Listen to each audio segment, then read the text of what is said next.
Silence. अरे भाई मुझे दक्षिणेश्वर मंदिर और बेलूर मठ आकर राज्य की जनता की सेवा करने का और बल मिला है। राज्य का प्रथम सेवक होने के नाते मेरा एक ही काम है कि राज्य में खुशहाली हो। जो भारी संकट से हम गुजर रहे हैं उस कसौटी को हम पार करें, सब मिलकर पार करें। बेलूर मठ और दक्षिणेश्वर में मैंने देखा अनलॉकडाउन के दौरान जो अनुपालना होनी चाहिए थी वो श्रेष्ठतम स्तर की है। मैं आदर्श रूप से कह सकता हूँ social distancing, proper announcements, proper sanitisation बहुत ज़बरदस्त है, अनुकरणीय है। ये समय जनता के लिए इस कसौटी को पार करने का है। इसी में राज्य की और जनता की भलाई है। मैं आग्रह करूंगा सभी से हम एक अच्छा आदर्श स्थापित करें, खुद के लिए, परिजनों के लिए, समाज के लिए और प्रांत के लिए। थोड़ी भी चूक अनलॉकडाउन में होगी उसकी बहुत बड़ी कीमत कौन देगा?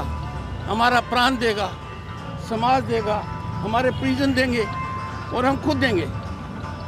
तो मेरी आपसे गुजारिश है और मीडिया से खास तौर से गुजारिश है, आप लोगों को उत्साहित कीजिए, प्रोत्साहित कीजिए। इस संकट को टालने का एक ही रास्ता है, सोशल डिस्टेंसिंग। और उस सोशल डिस्टेंसिंग में सबसे बड़ा योद्धा व्यक्ति खुद है।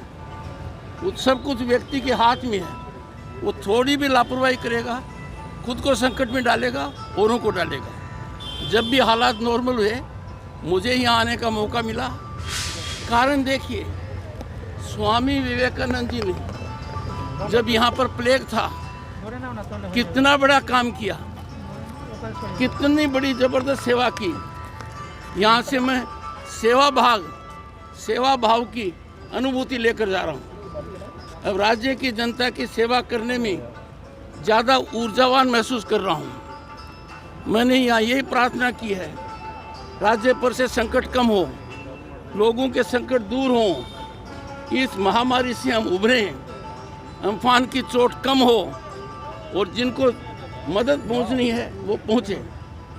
मैंने देश में और दुनिया में उन सब लोगों को हाथ जोड़कर अनुरोध किया है, पश्चिम बंगाल को आपकी मदद की आवश्यकता है। मैं प्रथम सेवक हूँ, आपसे अनुरोध कर रहा हूँ इस संकट की घड़ी में आप पश्चिम बंगाल की सेवा कीजिए। Let India rise for Bengal. और वो समय दूर नहीं है जब Bengal will rise for India.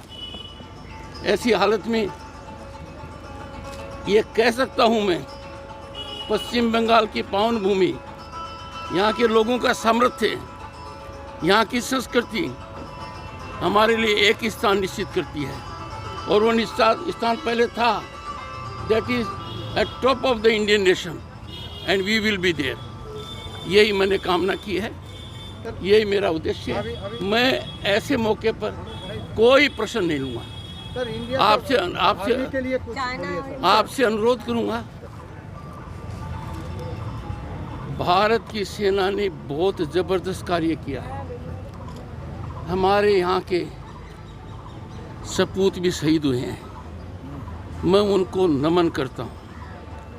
Bharat की फौज में जो लोग कार्यरत हैं वो सर्व लुटाने को तैयार हैं। किसके लिए? भारत की इंटीग्रिटी के लिए, भारत की सॉवरेनिटी के लिए, ताकि हम सुख और चैन से रह पाएं।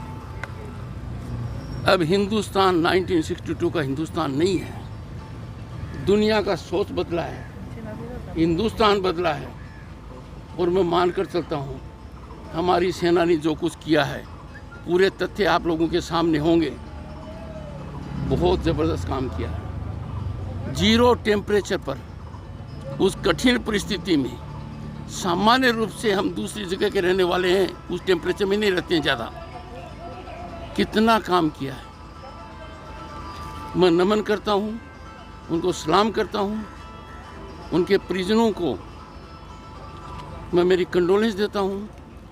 और अपने यहाँ से जो लोग हैं, 2 के नाम मुझे मिले हैं, मैं उनके घर जाकर उनसे चर्चा करूँगा। ऐसा मैंने पुलवामा के शहीदों के लिए किया है। हमारे यहाँ से पुलवामा में 2 शहीद हुए थे। एक के घर पर जाकर मैंने 5 लाख का चेक उनकी धर्मपत्नी को दिया। दूसरे को देने का था, उनके घर जाकर 5 लाख का चेक, वो मैं कोविड की वजह से नहीं दे पाया, तो मैंने वो रकम वहाँ भिजवाई और मैंने वादा किया है कि उनकी माताजी से हालात ठीक होते ही मैं उनके घर में मिलकर आऊँगा, उसी तरीके से जिस तरीके से हमारे पहले शहीद के घर में जाकर उनकी धर्मपत्नी और बच्चों से मिला था।